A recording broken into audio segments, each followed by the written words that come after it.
Vamos começar então. Alguém tem alguma pergunta sobre o que a gente estava vendo, ou sobre a prova, ou sobre o sentido da vida?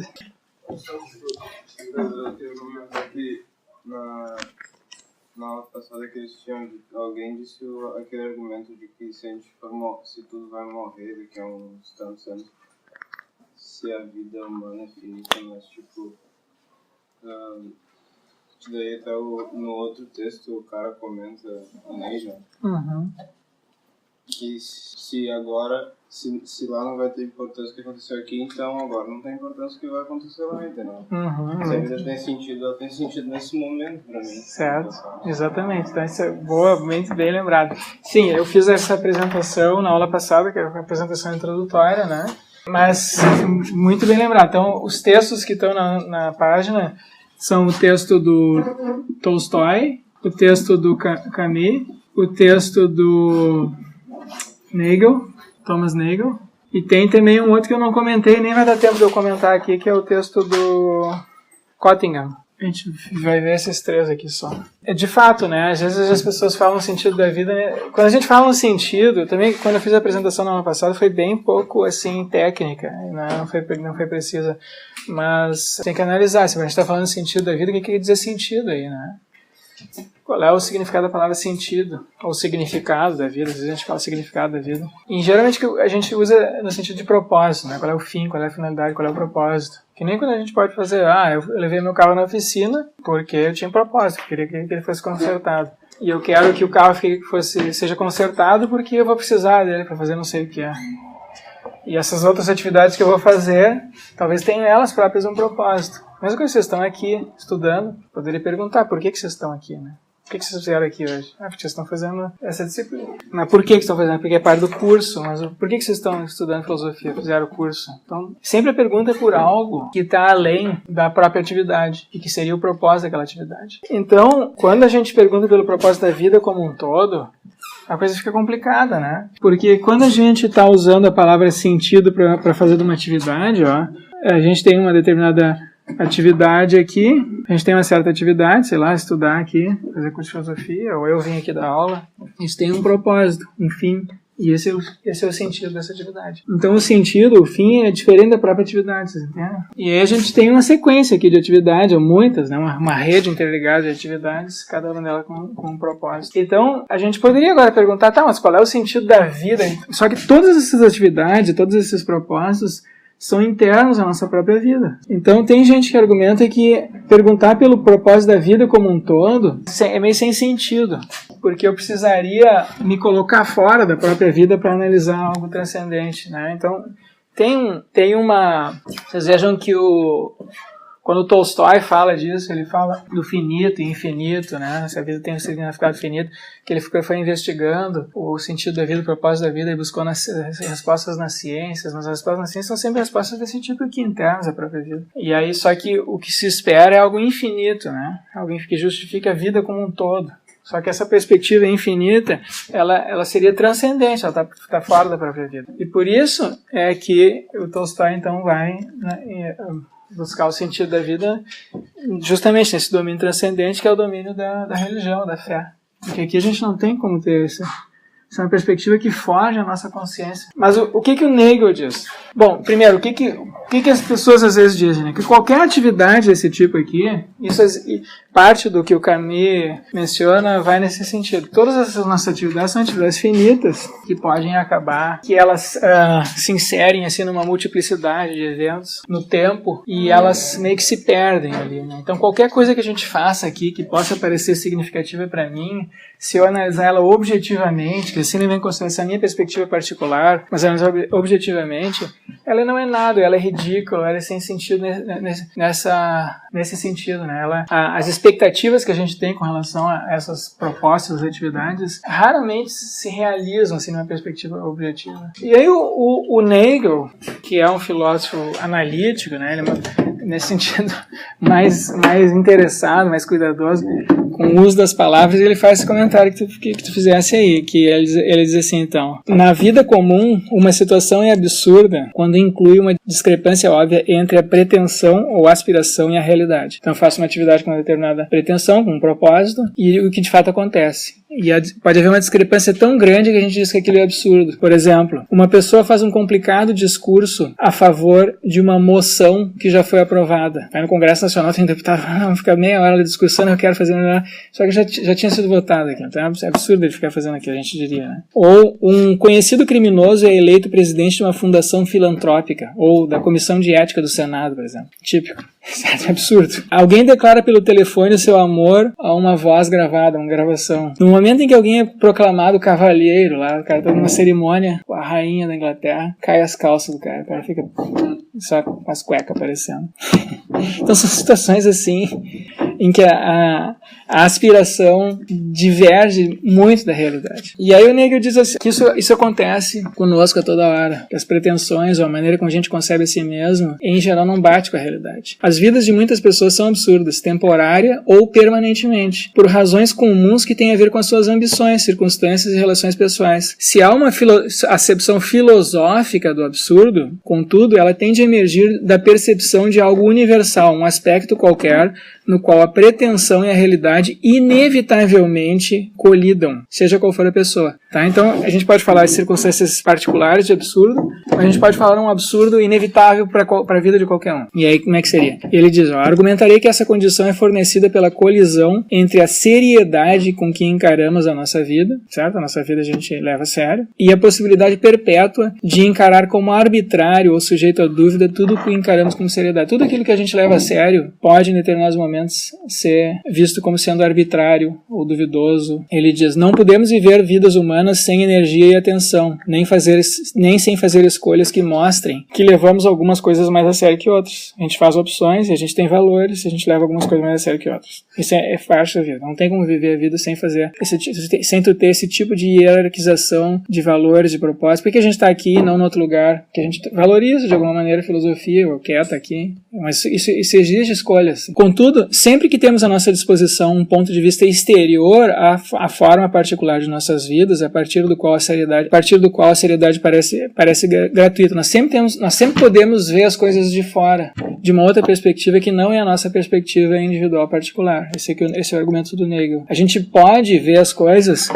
Lembra, na aula passada eu fiz uma distinção, a pergunta pelo sentido da vida pode ser colocado desde um ponto de vista metafísico ou objetivo e desde um ponto de vista psicológico ou pessoal, subjetivo. Do ponto de vista psicológico, quer dizer, a minha vida é uma coisa séria, eu levo a sério, eu valorizo muito algumas coisas, eu tomo decisões, eu me sacrifico, enfim, tenho um esforço meu, e quando as pessoas vêm e zombam de mim nesses aspectos muito importantes, eu fico realmente bravo, ou triste, enfim. Então é uma coisa que eu realmente valorizo. Há coisas na minha vida que eu realmente valorizo. Agora, eu posso também investigar a minha própria vida desde um ponto de vista impessoal, metafísico. E o Nagel usa a expressão essa, subspecie eternitatis, sob o ponto de vista da eternidade, ou sob o ponto de vista de Deus, assim, sob o ponto de vista... Tem um título de um livro do Nagel que se chama o ponto de vista ou a visão de lugar nenhum, que a nossa perspectiva é sempre a perspectiva a partir de um lugar, um momento. Mas a gente pode tentar analisar as coisas de fora. Nós temos essa capacidade reflexiva de tentar investigar as coisas objetivamente. Só que quando a gente faz isso, aquelas coisas que nos parecem mais importantes e sérias, seguidamente ficam parecendo absurdas, no sentido de elas serem arbitrárias, ou triviais, ou fúteis, ou inconsequentes, desde esse ponto de vista aqui metafísico. Então tem sempre essa possibilidade dessa colisão, tá? Então essa é a ideia dele, esse é o argumento dele. Tem uma piada que uma vez eu ouvi que diz assim, uma piada, mas não é bem uma piada. O que a gente precisa fazer para fazer Deus rir? Contar a Ele os nossos planos, certo? Conta para Deus os teus planos, e Deus vai achar graça. Porque quaisquer que sejam os nossos planos aqui, do ponto de vista da eternidade, eles não são nada, são ridículos, olha que pretensão da pessoa, né, fazer isso. É óbvio que não vai dar certo. Então, o que o Nagel diz? Cada um de nós vive sua própria vida, vive consigo 24 horas por dia. Essa é a perspectiva subjetiva, psicológica, que é a nossa, é inevitável, é assim que a gente vive nossas vidas. Contudo, os seres humanos têm uma capacidade especial de dar um passo para trás e inspecionar-se a si mesmos e as vidas a que se entregam, com o espanto distanciado com que observam uma formiga que se esforça para subir um monte de areia. Né? A gente fica olhando a formiguinha lá, coitada. Mas se a gente se coloca as coisas de uma perspectiva metafísica, a nossa vida vai ser assim também. Sem desenvolver a ilusão de que conseguem escapar da sua posição profundamente específica e idiosincrática. A gente não tem como deixar de ser quem nós somos, não tem como deixar de viver o momento presente e estar ligado às nossas circunstâncias, às nossas fragilidades e limitações. E reconhecendo, né, dessa perspectiva aqui, fica evidente que a nossa consciência é limitada, que a nossa capacidade de ação no mundo é limitada, mas é inevitável, essa é a nossa condição. Mas então, quando a gente se coloca dessa outra perspectiva, o que a gente vê, ele diz, é ao mesmo tempo deprimente e cômico. Vemo-nos a partir do exterior, dessa perspectiva metafísica, e toda contingência, tudo aquilo que é arbitrário, e especificidade dos nossos objetivos e ocupações tornam-se claros. Contudo, quando adotamos essa perspectiva e reconhecemos a arbitrariedade do que fazemos, isso não nos descompromete com a vida, e nisso repousa o nosso absurdo. Não no fato de se poder ter essa perspectiva externa a nós mesmos, mas no fato de nós próprios a podermos ter sem deixarmos de ser as pessoas cujos cuidados últimos são tão friamente encarados. Então é assim, tem uma discrepância entre o valor e o engajamento e o apego que a gente tem às coisas da nossa própria vida, da nossa própria perspectiva, e o caráter arbitrário, contingente disso tudo que nós levamos tão a sério quando visto de uma perspectiva metafísica. Isso é o que dá origem para Nagel ao sentimento, à sensação de que a vida é absurda. E isso ele acha que é inevitável. É diferente daqueles argumentos que a gente falou no ano passado, né? Que o Nagel critica ali no início do artigo dele. Qualquer coisa que eu fizer agora vai ser relevante daqui a 10 mil anos. Sim, mas isso aí tudo bem, porque daqui a 10 mil anos, talvez, eu não preciso me importar com o que vai acontecer daqui a 10 mil anos, e talvez as pessoas daqui a 10 mil anos não se importem com o que está acontecendo comigo, mas se eu pudesse ter uma justificação da minha perspectiva a partir de onde eu estou, sem levar em consideração isso, talvez eu pudesse não haver nenhuma absurdo. O que o Nagel está dizendo é que, mesmo sem levar em consideração essas outras possibilidades, mesmo que sem comparar, né, o que eu faço agora com as consequências do que eu faço daqui a 10 mil anos, talvez sejam significantes, ou da minha significância no universo como um todo, que tem sei lá quantos trilhões de estrelas e planetas, não sei o que mais. Mesmo que eu leve em consideração só a minha condição aqui, ainda assim existe esse absurdo. E o absurdo resulta dessa discrepância entre esses dois pontos de vista aqui. E como a gente sempre pode analisar as coisas das duas perspectivas, surge essa sensação. Então esse é o argumento do Nagel. Tanto o Nagel quanto o Camus, eles argumentam que essa sensação de absurdo não é uma justificativa, não necessariamente leva a pessoa a querer acabar com a própria vida ou suicídio. Então eles argumentam no sentido de separar as duas coisas, né? Mas o sentimento do absurdo para ambos é inevitável. É parte da nossa condição. Então, de um ponto de vista assim metafísico, não tem propriamente sentido, é absurdo o que a gente faz. Embora, do ponto de vista psicológico, não necessariamente seja assim. Esse é um tipo de resposta, ou um tipo de maneira de analisar a questão. Outra maneira é a que a gente encontra em autores como Tolstói. O Tolstói diz assim, olha, essa perspectiva aqui metafísica não é a perspectiva adequada para a gente analisar esse tipo de questão. Então tem muitos autores que vão nesse outro sentido e eles restringem, dizem assim, se a gente quiser falar ou pensar sobre o sentido da vida, essa outra perspectiva é inadequada. Tem um movimento, então o Tolstói diz assim, se tu se coloca dessa perspectiva metafísica, que é uma perspectiva assim teórica e intelectual, tu vai chegar a essa conclusão de que a vida é absurda.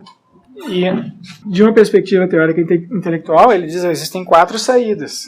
A primeira saída a primeira alternativa é tu não entender o absurdo da vida. Então tem pessoas que não entendem isso. São pessoas assim que vivem vidas mais existencialmente superficiais, elas não se dão conta da possibilidade dessa trágica ou absurdas ou cômicas da própria vida, entendeu? Então são pessoas às vezes que não têm muito senso de humor ou não têm uma vocação muito filosófica, nem religiosa, são pessoas que vivem vidas práticas ou às vezes até fúteis, parecem fúteis para quem tem. Outra alternativa é a alternativa hedonista. Tu entende que é assim, que a vida é absurda, e tu tenta aproveitar ela com sexo, drogas e rock and roll. Então é uma perspectiva hedonista. A terceira alternativa é dar um basta na vida, matar-se, suicídio. E a quarta alternativa é saber que a vida é uma brincadeira tola que fizeram comigo, que ela é absurda e cruel. Além do absurdo tem o sofrimento, que é inevitável. Tem esse elemento também que tem no Camus e tem no Tolstói, né? O sofrimento é inevitável. Isso o Negro não explora muito. Mas é impossível viver sem sofrer, porque existem os sofrimentos assim que são visíveis, que são as doenças, são, sei lá, pobreza, miséria, né? Mas essas aí são, em condições ideais, materiais, são evitáveis. Mas o sofrimento psicológico é inevitável, todo mundo passa. Não tem ninguém aqui, eu tenho certeza, que não tenha passado por situações de sofrimento psicológico. E esse é inevitável. Então, a vida é uma brincadeira tola que fizeram comigo, e mesmo assim continuo a viver. Lavar-me, trocar de roupa, almoçar, falar e até escrever livros. Para mim isso era repulsivo, torturante, mas eu permaneci nessa situação. Quer dizer, ele sabia que era absurdo, mas não se matava. E o Camus tem uma passagem que é bem parecida com essa, né? O Camus diz assim, levantar-se, bonde, pegar o bonde, né? Levantar-se, bonde, 4 horas de trabalho, refeição, sono, segunda, terça, quarta, quinta, sexta e sábado no mesmo ritmo. E essa estrada se sucede facilmente a maior parte do tempo. Entende? A gente tem essas vidas repetitivas, sem sentido, vai, trabalha, faz isso, faz aquilo, mas pra quê? Tu não quer. E essa é a sensação esse sentimento aí que o Tolstói desse sentimento que o Tolstói tá falando também. Mas aí ele diz, o Tolstói, ele começa a duvidar, por que tem esse absurdo? Ele se colocou a questão aqui dessa perspectiva. E aí ele diz, minha razão, admitia que a vida era irracional. Então, dessa perspectiva aqui parece absurdo, que ele diz irracional. Se não existe nada acima da razão, e não existe, nada demonstra que possa existir, se a perspectiva racional é a perspectiva mais clara, mais objetiva que a gente pode ter do mundo e de si mesmo, então a razão é criadora de vida para mim. Se não houvesse razão, também não existiria vida para mim. Como pode essa razão negar a vida, se ela mesma é criadora de vida? Ou, de outro ângulo, se não houvesse vida, minha razão também não existiria. Portanto, a razão é filha da vida. A vida é tudo. A razão é fruto da vida e essa razão nega a própria vida. Senti que nisso havia algo fora de lugar. Aí começa a dúvida. Aqui ele começa a duvidar da colocação desse problema a partir dessa perspectiva metafísica. Se eu coloco dessa perspectiva teórica, intelectual, então o resultado vai ser esse. Mas ele, será que essa é a maneira adequada de colocar? E ele disse, não é a maneira adequada de colocar. Porque isso aqui, essa maneira de colocar, é produto desse ambiente psicológico, que é a própria vida, que são as contingências, que tudo é isso aqui que produz, que possibilita aquele tipo de questionamento. Então, essa maneira, essa perspectiva aqui é uma perspectiva mais limitada do que essa daqui, embora pareça o contrário. Então, me veio à cabeça, o Tolstói escreveu, será que existe algo que ainda não sei? Afinal, é assim que a ignorância age. Afinal, a ignorância sempre diz isso para si mesma. Quando não sabe algo, diz que aquilo que ela desconhece é tolice. De fato, a questão é que existe uma humanidade inteira que viveu e vive como se tivesse compreendido o sentido da vida. Então ele vai investigar, vai entrar em contato com as pessoas que não colocam essa questão, do ponto de vista metafísico. Ele vai, então, a gente passou um tempo vivendo com os camponeses, que não colocam a questão dessa perspectiva metafísica. E aí ele diz, então, essas pessoas falam do sentido da vida em termos de fé, não em termos de uma questão objetiva, intelectual. E aí tem a fé, nesse sentido, ela se contrapõe, né, à razão compreendida dessa maneira. Ele escreveu, o saber racional, na pessoa dos sábios e cultos, nega o sentido da vida. Se eu me coloco a questão dessa perspectiva metafísica, tem negação do sentido da vida. Enquanto a enorme massa das pessoas, a humanidade inteira, reconhece esse sentido num saber irracional. E esse saber irracional é a fé, a mesma que eu não podia aceitar. Então ele diz, tem uma confusão aqui. Né? Ele diz assim, as soluções de todas as possíveis questões da vida, obviamente, não podiam me satisfazer porque minha pergunta, por mais que parecesse simples de início, continha a exigência de uma explicação do finito pelo infinito.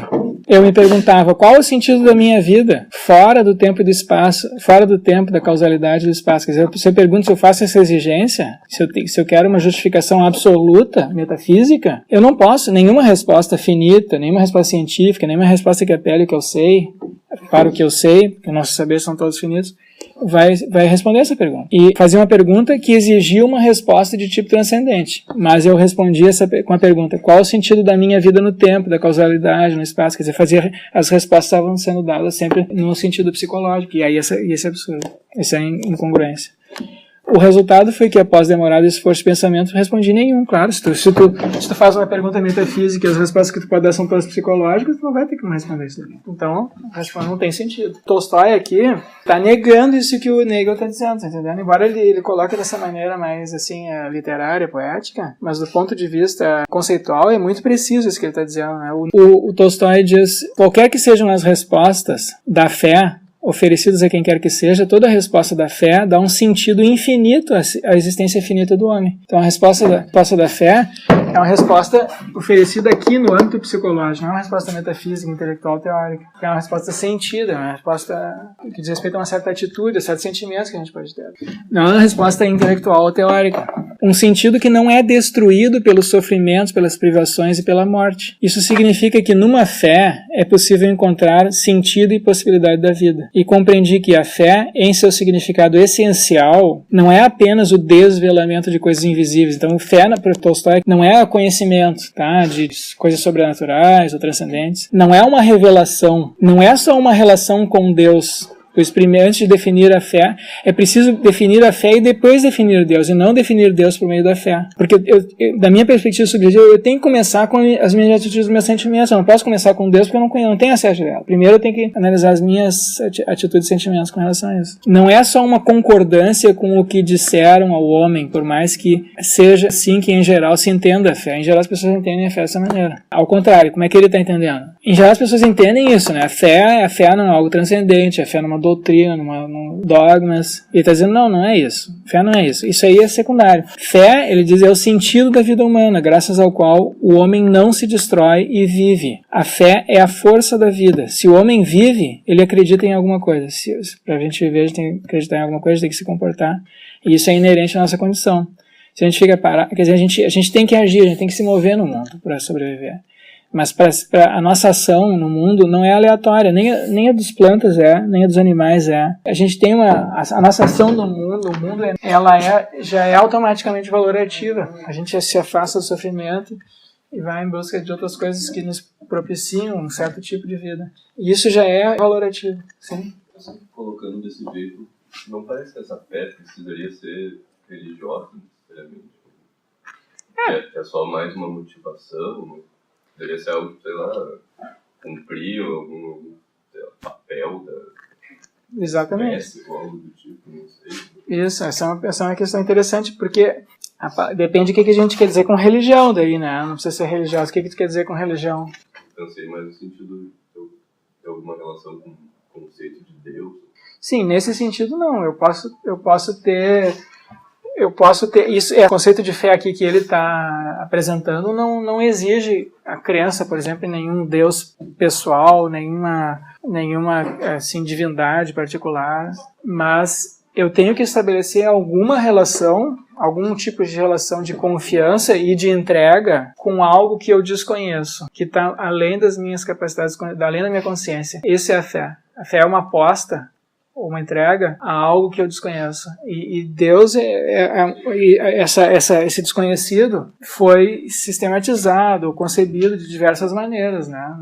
Nas diversas tradições culturais, uma delas, na tradição cristã, é como Deus. Eu sei que tu tinha falado antes que não poderia ser achado e significado por um motivo científico ou algo do tipo, mas daí, sei lá, alguma coisa que tem aquelas coisas já ser humano, sei lá, é meio bobo, assim, o cosmos descobrindo a si mesmo, sei lá o que, tem umas coisas meio científicas, espiritual, assim. Pode ter, claro, pode ter. Tem gente que, por exemplo, Einstein se dizia religioso. E ele dizia assim, mas o meu Deus é o Deus de Spinoza. E para Spinoza, Deus é a totalidade que existe. Então, Deus, nós somos parte de Deus, embora a gente ignore isso, segundo Spinoza. Então, tu pode ter diversas concepções de Deus, mas de qualquer maneira, essa totalidade que existe, nós não temos como conhecer a totalidade que existe. Entende? E a totalidade que existe...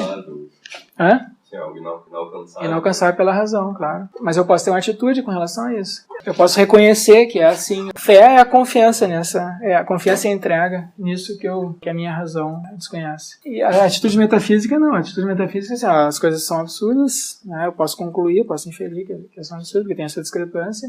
E não tem sentido. E o que o Tolstói e esses outros filósofos estão dizendo, não, essa maneira de colocar aqui leva a essa questão, é óbvio que leva, mas essa não é a maneira adequada de colocar a questão. A nossa perspectiva, mesmo quando está pretendendo fazer metafísica, é sempre uma perspectiva psicológica, contingente e particular. Então, para tu viver, para tu agir no mundo, tu precisa ter valores. Mesmo que tu não saiba que tu tem esses valores. O fato de tu optar por A e não por B, de tu preferir o prazer ou o sofrimento, por exemplo, isso aí já é uma valorização.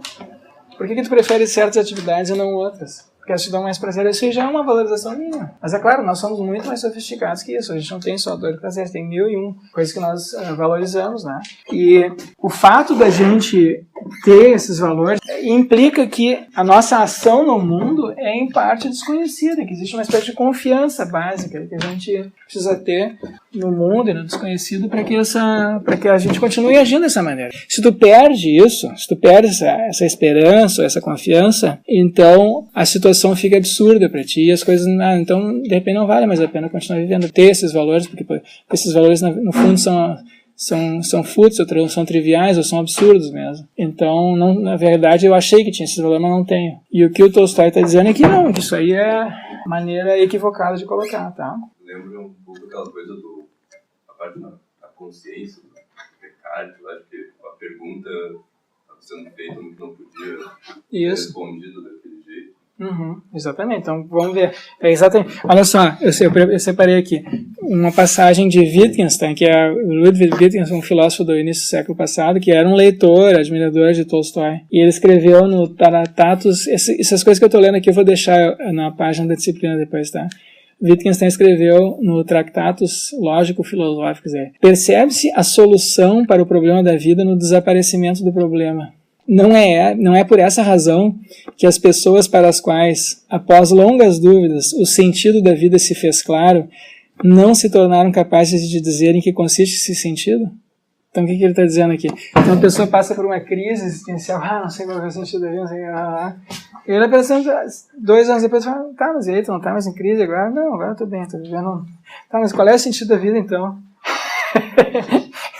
Eu não me pergunto mais isso agora. Então, o que o Wittgenstein está dizendo é assim, a pessoa faz a pergunta pelo sentido da vida, ela está colocando aqui dessa perspectiva aqui, né? Mas se ela muda, por que ela está se colocando essa pergunta naquele momento da vida dela? Por causa da vida psicológica que ela está levando. E se ela muda a sua vida aqui embaixo, a maneira dela viver, as atitudes, os sentimentos dela, ela vai deixar de fazer aquela pergunta. E ela vai dizer, agora a vida parece que faz sentido para mim, eu tenho o sentimento de que faz sentido. Não tem uma resposta para aquilo, mas eu não tenho uma resposta daquilo, mas aquilo também não me incomoda mais. Porque agora a minha vida está adequada, eu tenho esse sentimento, então eu não faço aquela pergunta. Então essas perspectivas metafísicas aqui são sempre produto de certas maneiras de viver. Se eu vivo de uma determinada maneira, eu me coloco, certas questões parecem agora inevitáveis para mim. Então é isso que Tolstói concluiu, eu estava vivendo da maneira adequada. E isso estava me levando a fazer aquele tipo de pergunta e fazer absurdo, até pensar no suicídio. Agora, se eu mudo a minha maneira de viver, se eu mudo os meus atitudes, os meus sentimentos, e aí ele chamou isso de viver com fé, né, e buscou um caminho nesse sentido para ele, então eu não exijo aqui um tipo de resposta, não exige a resposta aqui.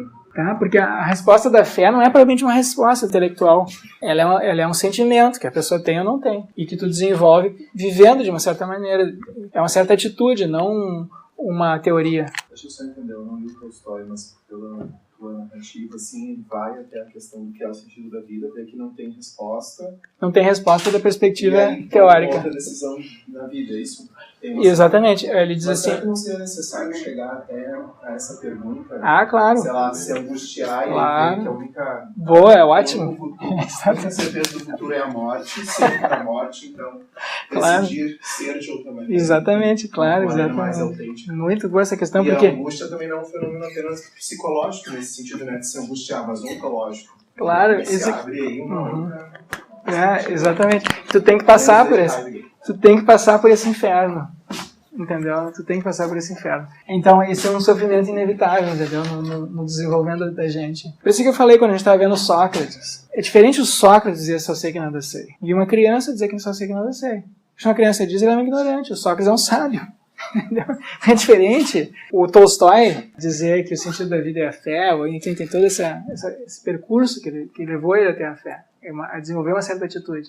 Essa atitude dele é uma atitude sábia. Ou, diferente de uma pessoa, por exemplo, assim, uma criança, um adolescente, que diz, eu acredito em Deus, eu vou lá na igreja. A consciência dela é muito limitada. E vai chegar uma hora, se ela se confrontar com as próprias dúvidas, e quem não se confronta, porque como o Nagel diz, o Nagel tem razão, a gente sempre pode se colocar as questões de uma perspectiva mais objetiva. Porque isso é parte da condição humana. A gente é capaz de ver as coisas de outras perspectivas. Eu sou capaz de imaginar como é que tu tá percebendo a questão, ou ele, ou ela, enfim, e eu sou capaz de pensar as coisas de uma perspectiva mais objetiva e neutra. Isso nós temos essa capacidade, e boa parte da filosofia e da ciência depende disso. Só que isso tem limites. Para certos assuntos, isso fica muito evidente. Esse aqui é um deles, é a conduta da vida. Então, a resposta para o sentido da vida que o Tolstói dá é uma resposta, olha, eu não tenho uma resposta intelectual, teórica, metafísica para isso, mas eu confio que em me comportando de uma certa maneira, em assumir determinadas atitudes,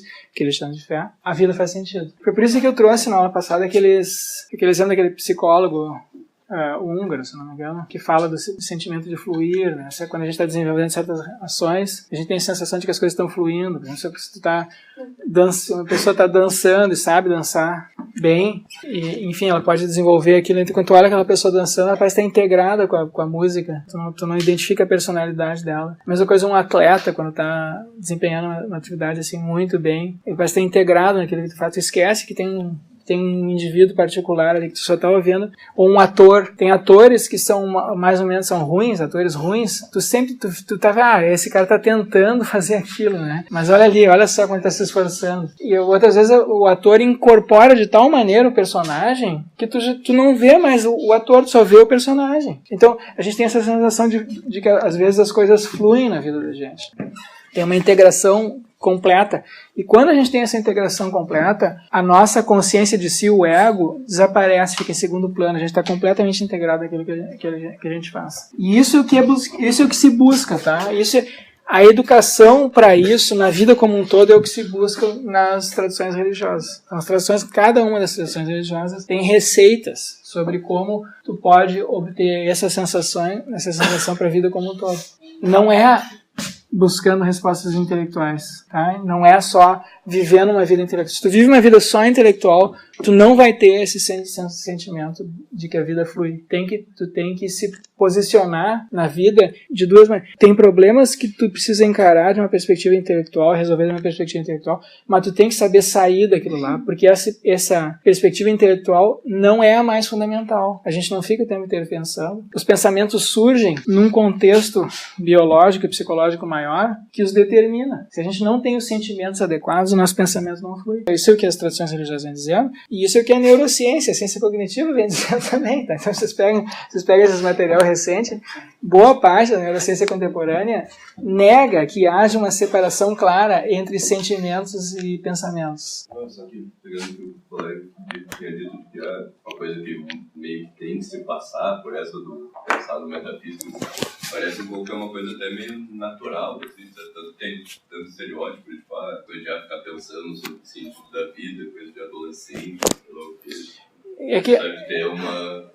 Claro, cada um tem a sua trajetória particular, mas muita gente fica no meio do caminho, esse é o ponto. Tem muita gente que chega no final da vida infantilizada. Então, são pessoas que tu vê que não amadureceram psicologicamente, não adquiriram nenhuma sabedoria. A sabedoria vem desse confronto contigo mesmo, aquelas coisas que tu mais nega, que tu tem vergonha, aquilo que é mais obscuro, aquilo que tu duvida. O confronto com isso é que vai te fazer crescer. Esse é o movimento que a gente vê no Tolstói, enfim, muitos outros pensadores, né? E o Tolstói, ele não fugiu do problema. Ele não diz assim, eu vou esquecer disso aqui e vou lá para a igreja rezar. Ele foi para a igreja e ele viu que ele estava sendo falso, que ele não acreditava. Então ele foi para a igreja ortodoxa russa e disse, tem uma coisa falsa aqui, eu não acredito nisso. Eu acho que tem algo de verdadeiro, mas tem algo falso. Entende? Ele não desvalorizou a si mesmo, suas próprias inquietações. A gente tem uma vida dupla. A gente tem a vida assim do corpo, do intelecto, mas tem também essa vida espiritual. E essa vida espiritual tem um registro, ela funciona diferente. Ela não é um registro do pensamento puro. Ela diz respeito a como a gente se comporta uns com os outros, que atitudes gerais a gente tem com relação à vida. Uma das coisas que se busca nas tradições religiosas através dessas experiências, que pode ser chamada de fé, pode ser chamada de compaixão, pode ser chamada de união com a natureza, com o mundo. Daí tu tem nas tradições orientais assim, uma leitura bem diferente, que não é em termos de fé propriamente, né? Mas uma coisa que é essencial e que faz com que a gente tenha o sentimento psicológico de que a vida faz sentido é o sentimento de estar conectado com as outras pessoas. E como eu falei para vocês, isso é algo que foi altamente selecionado em nós. Nós somos seres cooperativos, a gente não consegue viver sozinho, né? O sentimento de estar ligado a outras pessoas, de ter relações pessoais e não meramente estar ligado às outras pessoas de uma maneira assim profissional ou enfim pelo renome, pela família, através de um grupo, né? Mas o sentimento de estar ligado a outros indivíduos, isso é algo que traz o sentimento de que a vida faz sentido. Sim.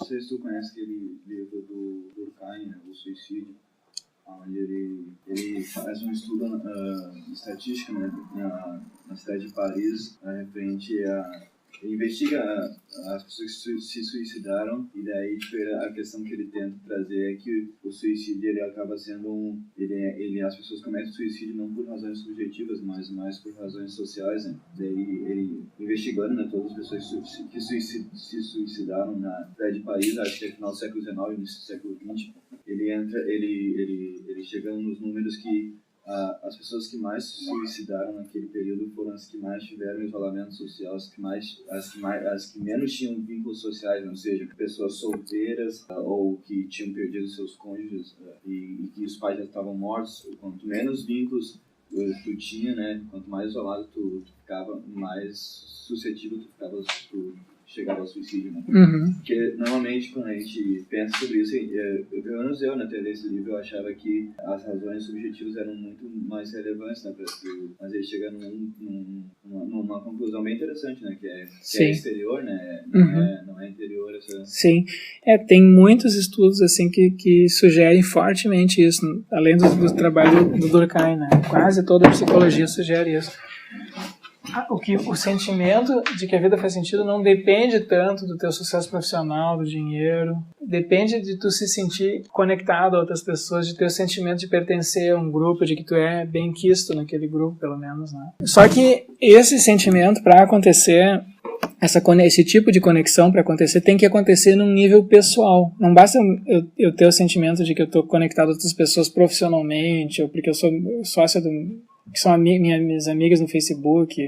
Eu tenho que ter a sensação de estar ligado a essas pessoas de uma maneira pessoal. Só que para se ligar a outras pessoas de uma maneira pessoal, eu preciso me apresentar para elas como eu sou, como eu de fato sou. E não como, em geral, a gente se apresenta para o mundo. A gente se apresenta para o mundo por meio de uma fachada, por meio de um rótulo, né? O nome, a família, a profissão, a idade, a etnia, enfim, certas classificações sociais, né? E para a gente ter relações efetivamente pessoais, tu precisa te apresentar de uma maneira assim mais íntima. Mas isso significa que tu tem que se expor, porque intimamente todos nós temos assim defeitos, fragilidades, vícios, e isso também tu tem que apresentar para essas pessoas. Porque se tu esconde isso dessas pessoas, então a tua relação com elas vai ser a mesma que tu tem com os teus colegas de trabalho, de aula, enfim, de clube,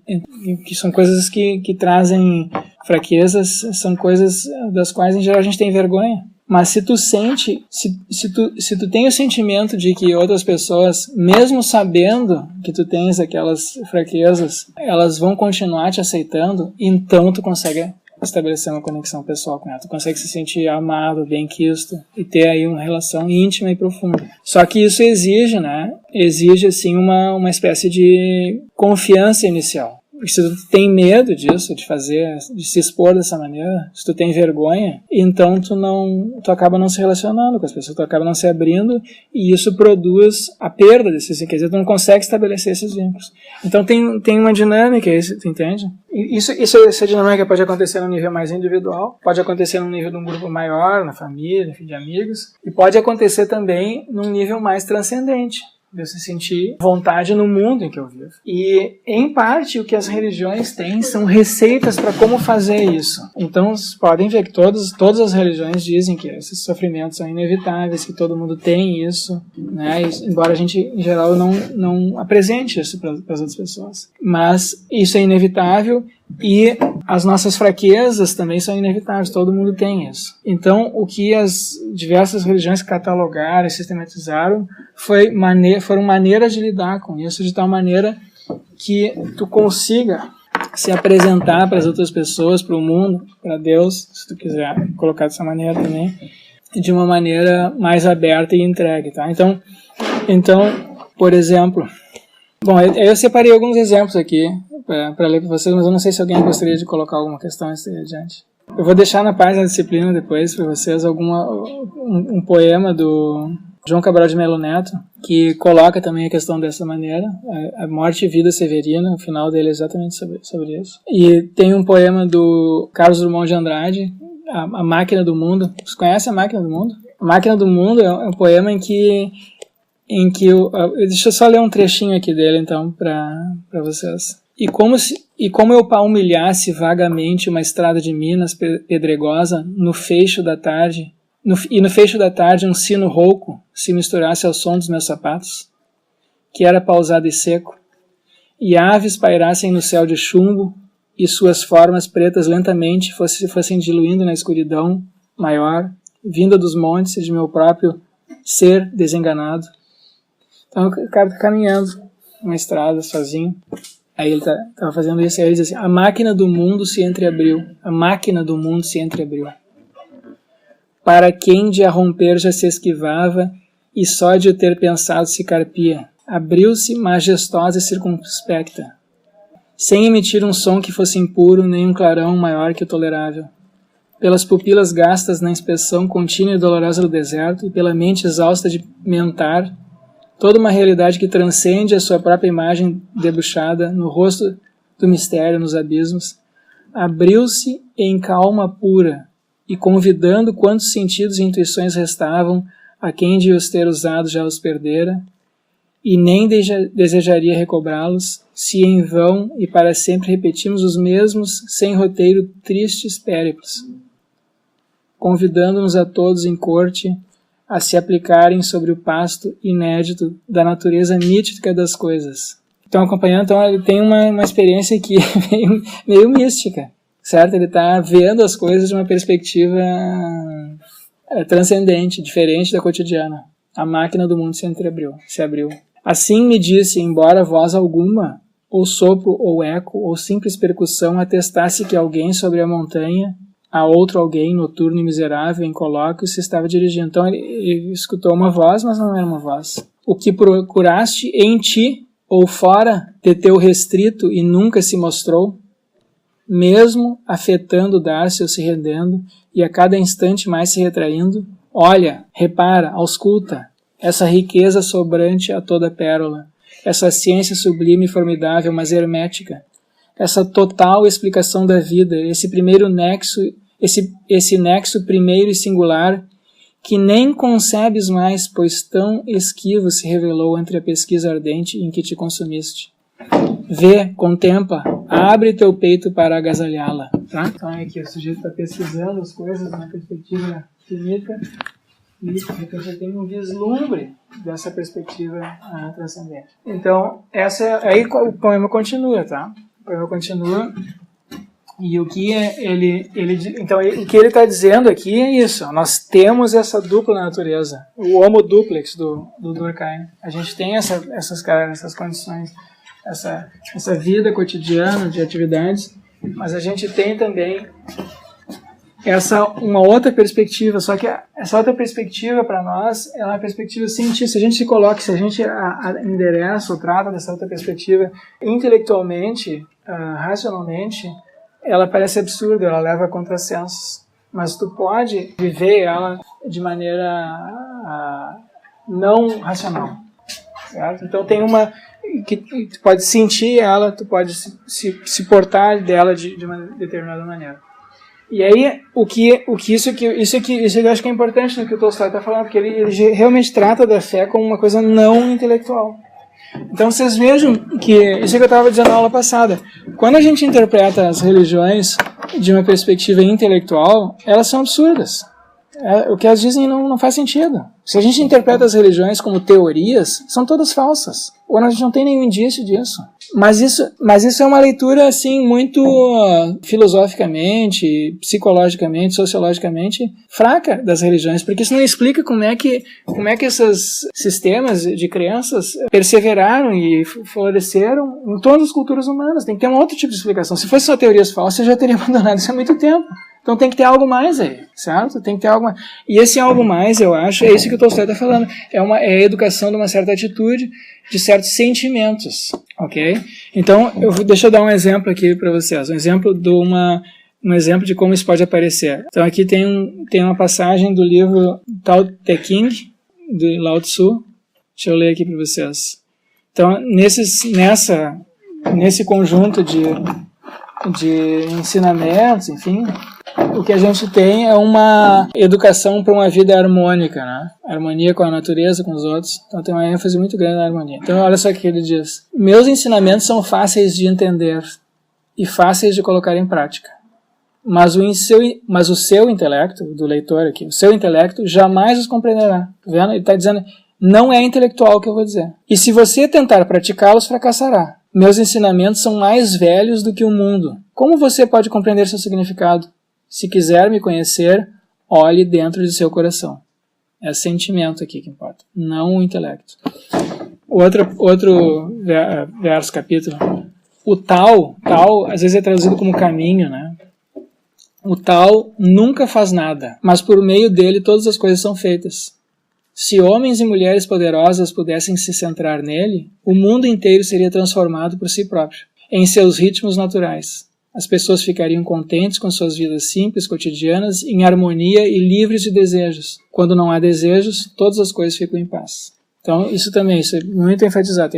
Tem uma educação dos desejos, dos sentimentos, que trazem frustrações, trazem amarguras, insatisfações e levam as pessoas a se colocarem aqui nessa perspectiva que leva a absurdos. Então, para evitar isso aqui, tu tem que se colocar de uma maneira adequada na vida. E isso é uma questão de educação das atitudes e dos sentimentos e não uma questão de conhecimento. Outra, o mestre não tenta ser poderoso e por isso é verdadeiramente poderoso. O homem comum fica tentando obter poder, por isso nunca tem o suficiente. O mestre não faz nada, mas não deixa nada por ser feito. O homem comum está sempre fazendo coisas, mas muitas outras coisas ficam por fazer. O homem bondoso faz algo, mas algo permanece por ser feito. O homem justo faz algo e deixa muitas outras por serem feitas. E o homem moral faz algo, quando ninguém responde, ele arregaça as mangas e usa força. Quando o tal é perdido, há a bondade. Quando a bondade é perdida, há a moralidade. Quando a moralidade é perdida, há o ritual.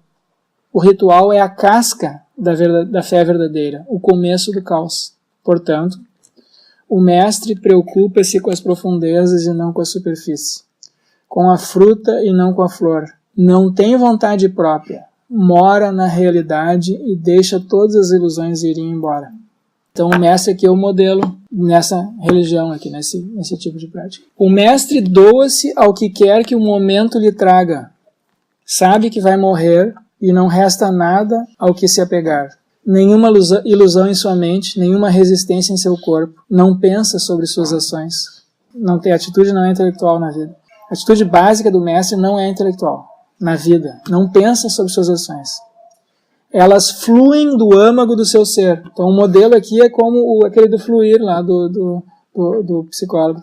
Tu pratica alguma coisa muito, até que elas fluam de ti, sem que tu precise ficar pensando sobre elas. Isso não parece um pouco perspectiva aristotélica de ética. Sim, de virtude, né? Tem semelhanças, com certeza. Com certeza, dá para traçar paralelos, com certeza. Só que isso aqui é mais antigo, né, que Aristóteles. Muitas dessas éticas antigas eram éticas de virtudes, né, não só aristotélicas.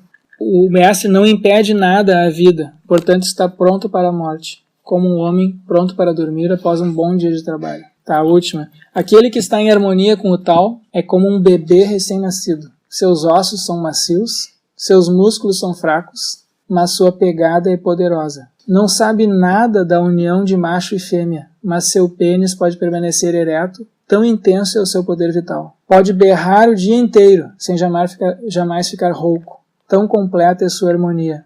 O poder do mestre é assim. Deixa todas as coisas irem e virem, sem esforço, sem desejo. Nunca espera resultados, portanto, nunca fica desapontado. Nunca fica desapontado, portanto, seu espírito nunca envelhece. Isso é uma educação das atitudes, dos sentimentos, que enfim, que é o taoísmo. Na nossa tradição, na nossa cultura, o modelo central é o modelo cristão, né?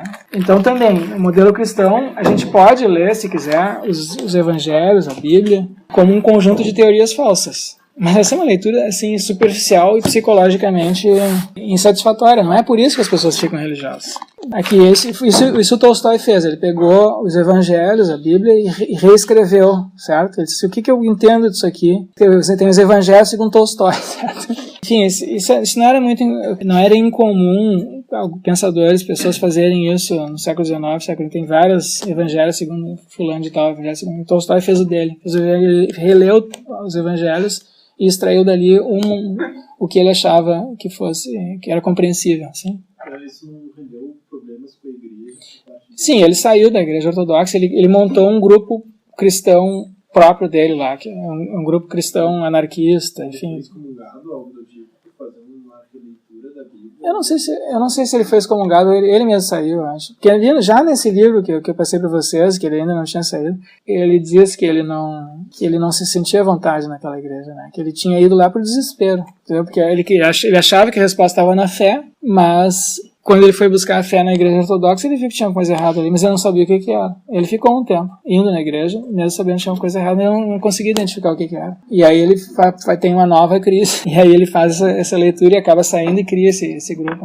Né? Então, em que eles buscavam então imitar a vida dos primeiros cristãos, tinha uma vida mais comunitária. Como eu falei para vocês, tem um outro livro dele em que ele diz que o cristianismo, qualquer cristianismo é incompatível com a violência, então guerra santa, tudo injustificável do ponto de vista cristão. Então ele fez uma leitura própria dele. Mas o importante é isso, ele tem um conjunto de sentimentos e atitudes que ele tem lá, que são atitudes assim de fé, de confiança, né, em algo que no fundo tu não conhece. A mesma coisa que a atitude básica não é intelectual, a mesma coisa que no taoísmo, e a mesma coisa também nas outras religiões, tá? Isso dá pra mostrar também. Né? Se pegar o budismo, pegar o hinduísmo, se pegar, sei lá, aqui, as religiões dos povos nativos aqui das Américas ou da África, mesma coisa, tá? Sempre o mais importante são a educação dos sentimentos para lidar com isso que é desconhecido na vida e que é inevitável, que é o sofrimento, que é a tragédia, que é a possibilidade da gente se dar mal mesmo sendo ético. Como é que tu lida com isso? E a possibilidade de outras pessoas agirem de maneira malévola, né, com relação a nós. Como é que a gente lida com isso? No cristianismo, existe uma das ênfases, tem muitas coisas aqui, só vou salientar algumas, porque também não tem tempo. Uma das ênfases aqui mas isso já vem do judaísmo. Nunca culpar o mundo ou Deus pelas coisas que dão errado contigo. Então, isso já tem no Antigo Testamento. Por exemplo, tem aquela história de Jó. As pessoas, quando elas começam a botar a culpa nos outros pelas coisas que dão errado com elas, mesmo que elas sofram injustiça, mesmo que tu sofra uma injustiça, mesmo que aconteça uma tragédia na tua vida, e, enfim, a tua casa fica alagada, tu perde tudo. A atitude adequada e não é colocar a culpa no sistema, ou em Deus, ou nos outros. Se tu faz isso, a situação fica pior ainda.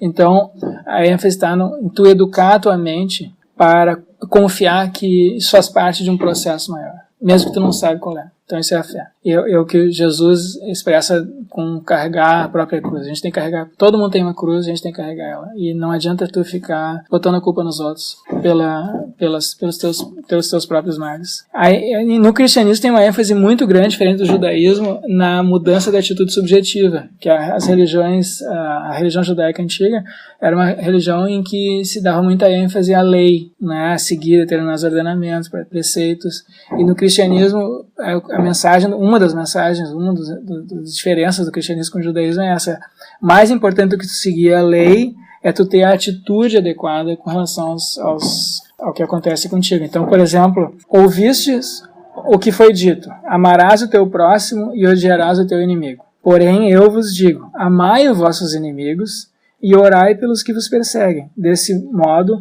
vos tornarei filhos do vosso Pai que está nos céus, porque ele faz nascer o sol igualmente sobre os maus e os bons, e cair a chuva sobre os justos e injustos. Então, a mudança de atitude, né?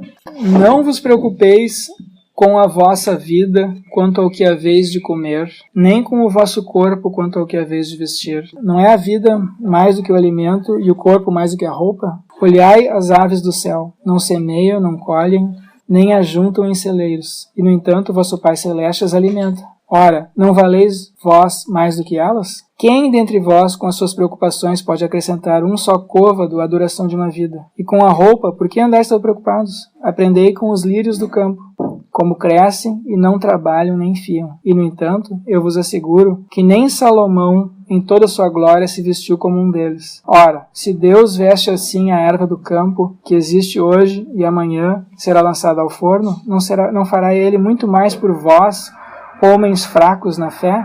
Entende? Aqui tem uma mensagem de acolhimento, de integração, de pertencimento, de que nós temos uma relação pessoal com Deus e que Deus nos ama, nos acolhe. Então tem essa educação, assim, ou essa atitude, né, de que mesmo que coisas ruins aconteçam conosco, existe um certo acolhimento, uma certa providência que cuida das coisas. Então, bom, esse é um assunto assim enorme, eu não vou entrar nisso aqui, mas o que eu queria dizer era basicamente isso, tá? Que, como em outros assuntos na filosofia, existem várias maneiras de colocar a pergunta pelo sentido da vida, né? A gente viu aqui o Ney, o Camus, o Tolstói, e eu enfatizei fiz essas leituras agora para tentar mostrar que isso que o Tolstói entende por fé pode ser traduzido de muitas maneiras, tá? Não apenas a maneira particular ali como ele traduziu na igreja ortodoxa russa, depois no cristianismo anarquista. E na verdade, sempre que a gente está vivendo e fazendo coisas, a gente pressupõe uma certa atitude desse tipo, né? A gente continua fazendo coisas, agindo na vida, fazendo escolhas, valorizando certas coisas, valorizando certas outras coisas.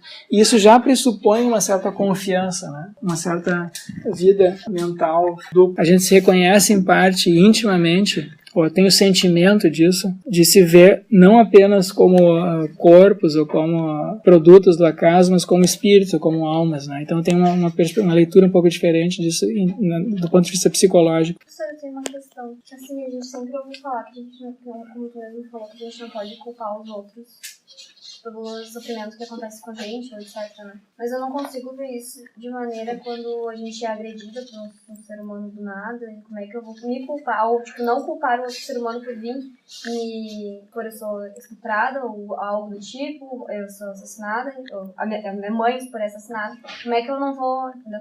Isso é uma pergunta super profunda, né? É muito difícil responder isso daí. Tu tem toda a razão. Isso não tem como me culpar ou não culpar outra pessoa por uma coisa que eu não tenho culpa, né?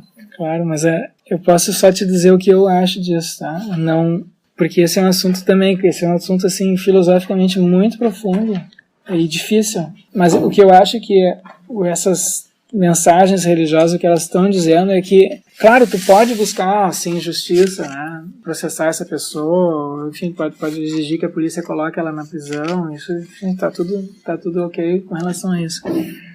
Agora, se tu intimamente ficar culpando, ficar magoado, ficar ligado àquilo, a tua vida vai ficar pior. Porque tu não vai conseguir se desligar daquilo e se conduzir no resto da tua vida. Então, mas tu acha que isso é uma opção? Uma pessoa que é agredida, uma pessoa que não tem a opção de pensar, eu não vou pensar mais nisso porque isso vai me fazer mal, eu não vou culpar ele. Isso é muito difícil, mas assim, por isso é que na nossa cultura, Jesus é um modelo. Porque se tu pensa em tudo de ruim que tu poderia fazer com um indivíduo, pensa na pior coisa que tu podia fazer com um indivíduo.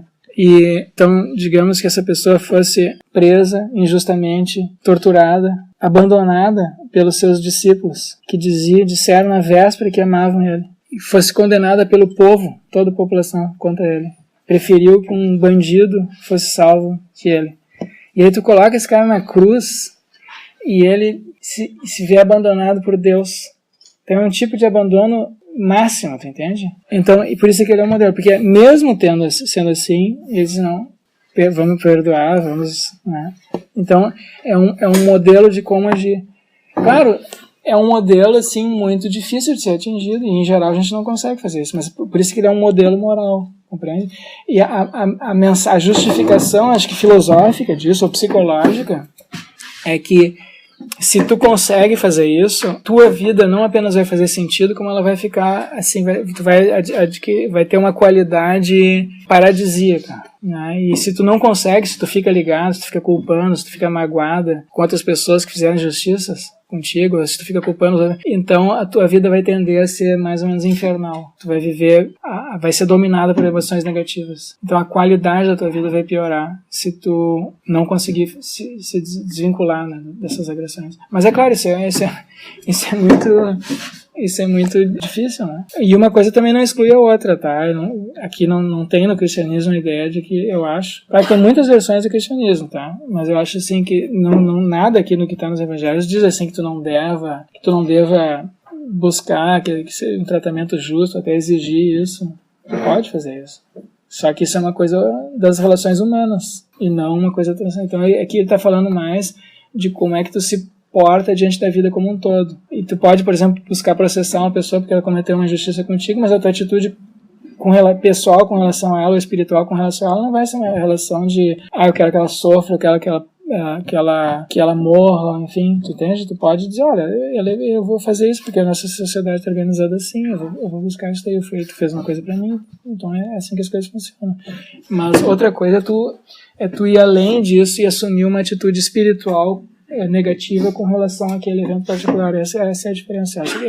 A ideia é que nós temos aqui uma vida, que, como o Durkheim fala, uma vida dupla. Nós temos uma vida física, social, em que a gente busca dinheiro, sucesso profissional, tu entra em competição com as outras pessoas e tu entra para ganhar, mas ao mesmo tempo tu tem que saber sair daquilo e se portar espiritualmente, certo? Por exemplo, quando tu tá... Eu vou dar um exemplo das artes marciais. Nas artes marciais, o indivíduo, quando está praticando uma arte marcial, quando ele está lutando, ele tem que bater para atravessar a pessoa. Se tu vai dar um soquinho achando que tu vai machucar, não vou machucar o cara, tu vai perder a luta. Então tu tem que entrar, tu diz, eu vou dar um soco naquela pessoa, e eu mentalmente vou dar um soco que vai atravessar aquela pessoa ali. Só que tu tem que saber sair daquilo. Tem que saber quando parar. E saber que tem uma outra atitude, uma outra postura, que é mais importante do que essa, que é aquele jogo particular que tu tá jogando naquele momento ali com ele. Que é a tua atitude espiritual, que aquela pessoa é um ser humano que nem tu. Então, se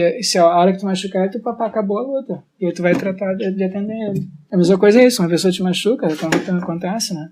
A gente fica...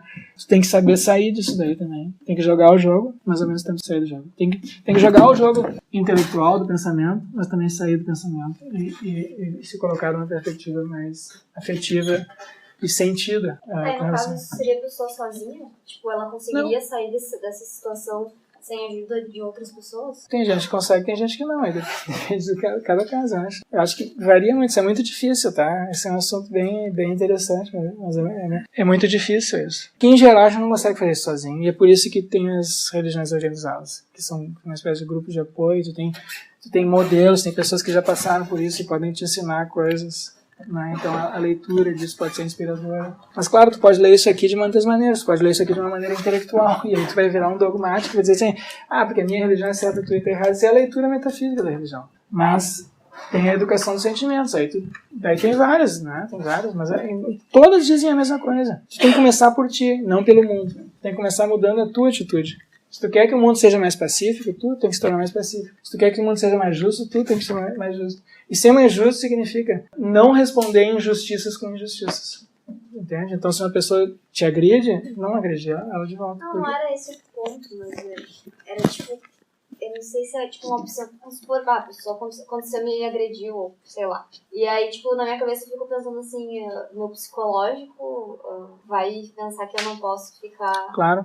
É o psicológico, na realidade, que eu queria. Exatamente, Eu o sabia psicológico. que isso era uma opção, Porque não... psicologicamente, se alguém me agride, eu vou querer agredir ela de volta. É natural isso. Não, Isso é importante reconhecer também. Não, mas isso existe também, tá? Isso é um ponto importante, assim, se uma pessoa me agride, eu naturalmente vou querer agredir essa pessoa, natural. Então o que eu tenho que fazer? Eu tenho que trabalhar isso, eu tenho que reconhecer que eu tenho em mim um instinto assassino. Né? Que é o que as religiões dizem, que elas descrevem isso mitologicamente, ou como uma queda, ou como a natureza sendo assim, ou como o corpo sendo assim, ou como a gente tem desejos, cada tradição faz isso de uma maneira. Mas todas elas dizem isso, nós temos uma propensão em nós para a maldade, só que nós temos também uma propensão para a bondade, para a vida harmoniosa. Só que isso aí, para essa propensão para a bondade, para a compaixão, para a empatia prevalecer, tu tem que cultivar ela e tu tem que reconhecer que tem essas outras propensões em ti que podem te afastar disso que tu quer, né? Então, pronto. Mas não? Isso que eu queria dizer, estava querendo falar sobre a questão de poder tu se culpar por algo que não é culpa tua, de tu se culpar, de tu assumir a culpa por coisas que tu não foi responsável por isso. Isso é a questão. Não é bem isso, mas é tipo, eu acho que eu tenho o direito de culpar outra pessoa por ter feito alguma coisa pra mim, não tipo como ele falou, ele fala assim, eu não posso culpar outras pessoas pelo meu sofrimento. Em casos eu acho que eu posso culpar sim. Não. Tu pode culpar outras pessoas, só um pouquinho, tu pode culpar outras pessoas pelo que elas fizeram. Sim, mas exato. O sofrimento é teu. Tá? Mas tu acha que eu tenho opção de escolha independente em todos os casos? Tipo, a opção de escolha de não sofrer com aquele tipo de coisa? Sim, tem opção. Tu tem essa opção. Ela é assim, às vezes o sofrimento é inevitável, mas o que tu vai fazer depois com isso, isso é opção tua. Tu pode usar esse sofrimento para agir agressivamente com relação àquela pessoa, enfim, revidar, ou não. E essa é uma opção tua. Então, a educação disso é o que a gente tem nesses diversos modelos religiosos. Claro, se a pessoa roubou dinheiro de ti, é óbvio que tu não vai ficar... Não, seria... Sim, mas não seria nesses casos mais simples, assim, entendeu? Seria uma coisa que realmente mexe. Seria, por exemplo, um caso absurdo, tipo o Hitler com os judeus. Uma coisa que vai ficar traumatizada a pessoa pro resto da vida, entendeu? Claro. É uma coisa psicológica, aquilo ali é certo que vai ficar traumatizada. É tipo uma pessoa que foi assaltada, vamos supor. A pessoa tá caminhando do outro lado da rua, tipo, eu, por exemplo, já fui assaltada, é aquela se empolgando, é que eu já fui assaltada, e aí, tipo, toda vez que eu tô caminhando numa rua escura, eu fico olhando pra trás, porque eu já fui e já aconteceu comigo, e antes disso acontecer, eu não fui. Claro. Entendeu? Então eu tive um trauma com aquilo. Sim. Eu acho que eu não vou me culpar por ter aquele trauma e eu tenho o direito de ter aquilo e não, tipo, eu tenho a opção de escolha de não ter. Pra mim, eu acho que não seria é uma melhor, opção, então. entendeu? Sim. Um mecanismo de defesa, claro. Acontece que eu acho que é natural, a pessoa. Sim, claro. Não, é bom tu se precaver pra não acontecer de novo. Agora, enquanto tu tiver o trauma, tu vai tá cultivando, ou nutrindo, enfim, as emoções negativas vão ter mais ativas em ti, né? Isso pode ser ruim pra ti. Não, sim, óbvio. Isso é óbvio. Sim, então. Mas não, então tu pode usar a experiência para reorientar teu futuro. Como é que eu posso fazer para evitar isso, enfim, né? Evitar situações desse tipo de novo. Agora, o sentimento, enquanto tu tem esse sentimento, então tu vai estar ligado, aquilo lá vai continuar ativo em ti, entendeu? O evento negativo vai estar determinando as ações futuras. Essa eu acho que é a ideia principal. Tá. Alguém gostaria de dizer mais alguma coisa? Já terminou o nosso tempo, mas alguém quiser dizer mais alguma coisa? Eu quero dizer que, hoje é a nossa última aula, eu quero dizer que para mim foi uma satisfação, uma alegria dar aula para vocês, e realmente eu me considero privilegiado de poder estar aqui e falando sobre esses assuntos que para mim são tão interessantes.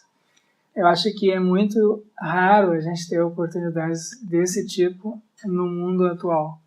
E, na verdade, eu acho que mesmo no mundo passado, é muito raro esse tipo de coisa acontecer, da gente ter tempo livre numa instituição em condições próximas do ideal para falar dos assuntos mais interessantes que existem. E a filosofia não tem muitos, assim, benefícios, né, acréscimos, como outros cursos, assim, materiais. Mas esse ela tem, que é o da gente poder fazer aqui o que a gente quer, estudar, ou ler, ou se instruir sobre as coisas mais importantes da vida. Não existe, eu acho, intelectualmente, ou mesmo afetivamente, como a gente está vendo aqui, que tem nada mais importante do que esses assuntos sobre os quais nós estivemos, com os quais nós estivemos lidando aqui ao longo do semestre.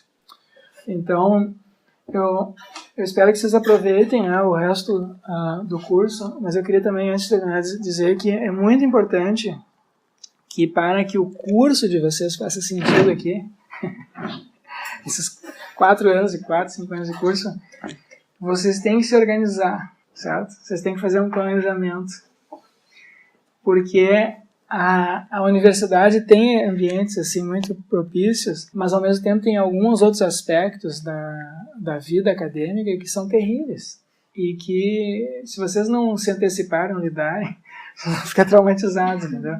Então, vocês têm que se antecipar, vocês têm que se organizar, se planejar, porque com a filosofia não existem muitos assim caminhos profissionais abertos, vocês têm que se planejar para ver como é que vocês vão fazer com relação a isso.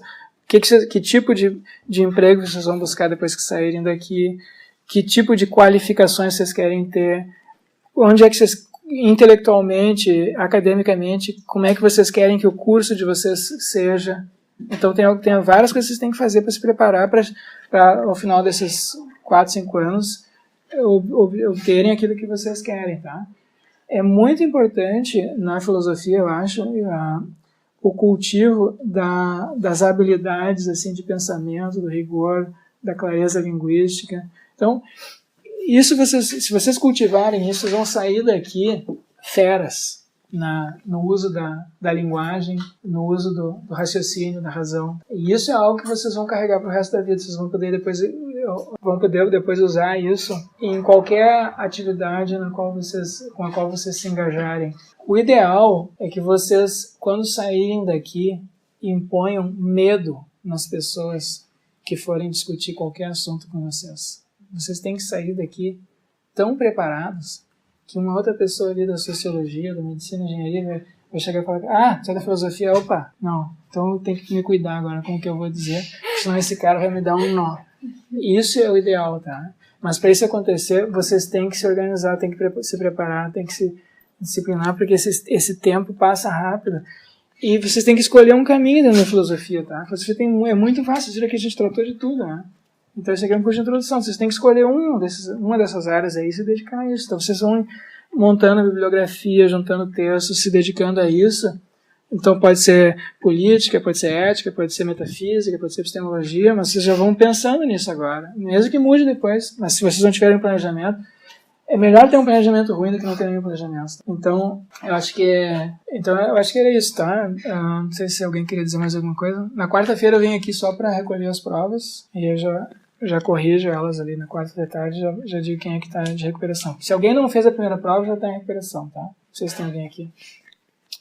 A recuperação vai ser mas eu aviso daí, eu entro em contato. Também a gente vem na quarta te entregar. Vem na quarta me entregar só. Lá na onde? Pode ser aqui. Se você não estiver aqui, eu vou estar na minha sala, tá? Aqui. Não, é naquela sala lá, tá? Lá na Letras. Lá na Letras, é. A recuperação contigo ela é uma opção, caso venha queira liberar a nota. Pode, mas eu vou ter que corrigir 2 provas. Não, pode sim. Não, sim, com certeza. O que seria a recuperação na tua? A recuperação vão ser mais 4 questões parecidas com essas que vocês fizeram aqui.